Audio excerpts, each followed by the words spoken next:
ArsenalFanTV, happy today? Extremely. I mean, one aspect about playing that wicked team, that today the team is what I was worried that Wenger would do, because obviously logic-wise doesn't normally think like we as fans do. But today pinpoints two things. One thing I actually said to Alex Iwobi when I went to the Nigeria Serbia game. I said, keep your head up, because try and ignore the fans. Because I mean, he's been, no matter what he does, he can have a great game. If he makes one mistake, he's open to a lot of criticism from our fans, and I think that we can all admit that because of the frustrations. And I said to Alex, I said, keep your head up, try and play for yourself, not in fear of what others might think of you. And I think today's performance completely illustrated that. I think that the same goes for Welbeck, another guy that sometimes people get on his case. You know, I mean, do you think he's good enough for Arsenal? Look, this is what Danny Welbeck's fantastic at, and unlike other players you might bring on or make start for intended to score goals, what Welbeck's very good at is dragging out the play, creating space.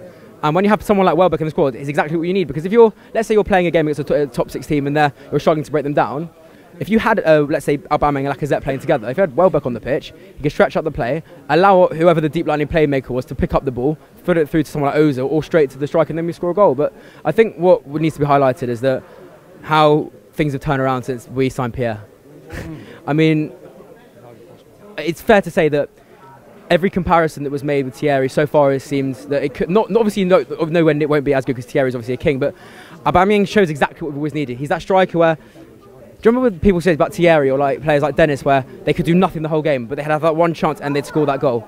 That's what it's Aubameyang. And if you just watch the way he runs, the way he strides forward because of his height, he always looks dangerous. I remember going to I remember when we lost 6-3 to City in 2013 or 14. We were watching, they had Aguero and Negredo as two strikers. I remember seeing them come off the wings and cutting in towards the middle as two strikers.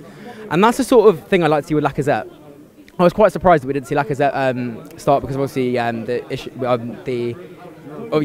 I think without Aubameyang, the substitution didn't make sense, because on that front, we looked like we were shaky. We weren't doing well at the back. We were getting countered quite a lot, making a lot of mistakes, and it was obvious we needed a goal to cement our lead.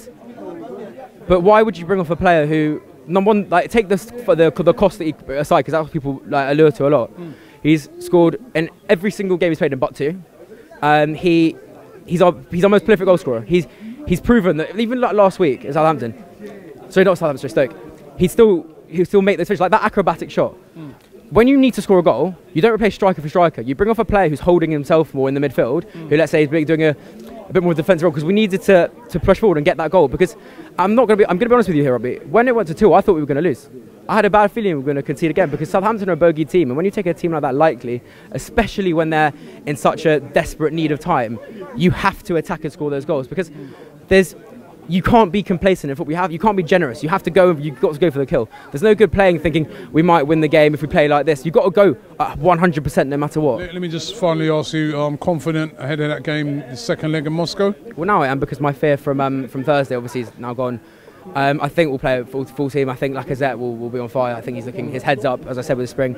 But it's just a shame we can't have Pierre in there, because if we would, we'd be walking the Europa League. But again, with Lacazette up front, I still think and with the Welbeck in form as well in particular, I think he can do for the job that we're going to lose from Mkhitaryan, and I hope that's how we can push forward from now.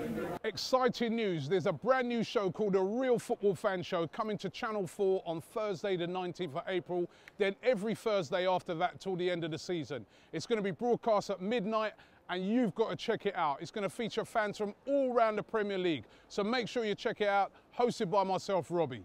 We're giving you a chance to be on ArsenalFanTV and give your opinion after the game. All you've got to do is WhatsApp your video and hold the camera like this. Send it straight after.